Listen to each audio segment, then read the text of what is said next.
दिल्ली परिवहन निगम के मायापुरी डिपो में हुआ राकेश मलिक का सेवानिवृत्ति विदाई समारोह।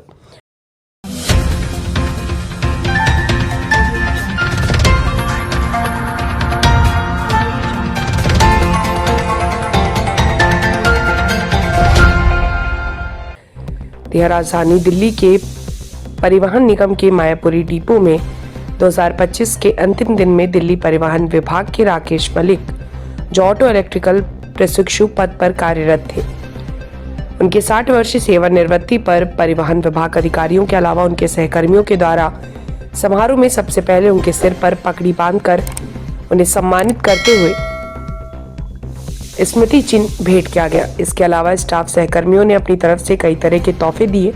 उनकी अग्रसरित शानदार कार्यशैली को बखूबी तौर पर सराहा। तो वहीं दूसरी तरफ राकेश मलिक ने मीडिया समक्ष अपना सेवानिवृत्ति काल की समाप्ति के आखिरी दिन में लंबे समय तक दिल्ली परिवहन विभाग की सेवा के दौरान कुछ खट्टी कुछ मीठी यादों को बयां करते हुए मीडिया के समक्ष कहा, मेरा अब तक के अपने अधिकारियों और यूनियन के साथ अच्छा अनुभव रहा है, इसलिए डीटीसी यानी दिल्ली परिवहन विभाग को मैं अपनी मां के समान मानकर उसकी सेवा को अपना धर्म और कर्म दोनों समझकर निभाता आया हूं। कुछ क्षण के लिए उनकी भावुकता भरी बातों से वहां एकत्रित सभी की आंखों में आंसू आ गए।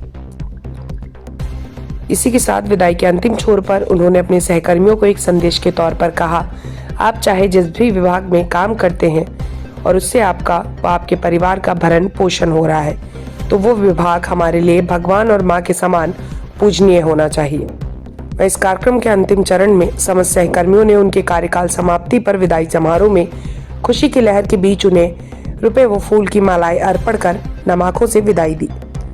मारीदास की रिपोर्ट, दिल्ली। सर, डीटीसी में अब तक का सफर कैसा रहा? बहुत बेहतरीन। पूरा जिसको कहते हैं ना कि अगर जिम्मेदारी थी तो जिम्मेदारी का काम किया, उसके बदले सरकार ने वेतन दिया और उसको पूरा आनंद में जीवन बिताया है। किसी प्रकार की ऐसी वो नहीं है। जो जिम्मेदारी है उसको पूर्ण किया है, चाहे वो अपने पद से है चाहे यूनियन के पद से है। उन जिम्मेदारियों को पूरा करते हुए मैंने आज 31/12/2025 को जो एक तय सीमा थी जिस पर मुझे जाना है, और वही आज मेरी विदाई है। सर, जीटीसी में कार्य करते हुए सबसे बड़ी चुनौती क्या रही और आपने उसे कैसे पार किया? चुनौती तो जीवन में ही कोई नहीं रही। राकेश मलिक ने कभी चुनौतियों को समझा ही नहीं है। कोई चुनौती नहीं है राकेश मलिक के सामने, किसी प्रकार का कोई वो नहीं है, माना ही नहीं कभी। आज साल का अंतिम दिन, आज सम्मान और विदाई समारोह, क्या कुछ कहेंगे? धन्यवाद सबका, जो लोग पधारे, जिन्होंने इतना मान सम्मान दिया, प्यार दिया, उनका सबका शुक्रिया। और अपने दिल्ली ट्रांसपोर्ट कॉरपोरेशन जिसने मुझे पूरे सम्मान से इतने संबंध दिलाए, उनका सबसे पहले धन्यवाद। मतलब लोग विभाग की बुराई करते हैं, मैं कहता हूँ मेरे लिए माता के समान है। मैं इसको नमस्कार करके यहाँ से जाना चाहता हूँ और पूरे इज्जत से, मान से मैं दिल्ली परिवहन निगम के सारे परिवार को, अधिकारी, कर्मचारियों, सबको ही धन्यवाद देता हूँ। जो शामिल नहीं हो पाए उनके लिए भी मेरा धन्यवाद है। सर, नई पीढ़ी के कर्मचारियों को आप क्या सलाह देना चाहेंगे? भाई, ईमानदारी से काम करो। एक ही चीज़ है, जब मैं ईमानदार हूँ तो मैं उसके अलावा दूसरी बात कह ही नहीं सकता। ईमानदारी से काम करो और ईमानदारी से बड़ी कोई चीज़ नहीं है।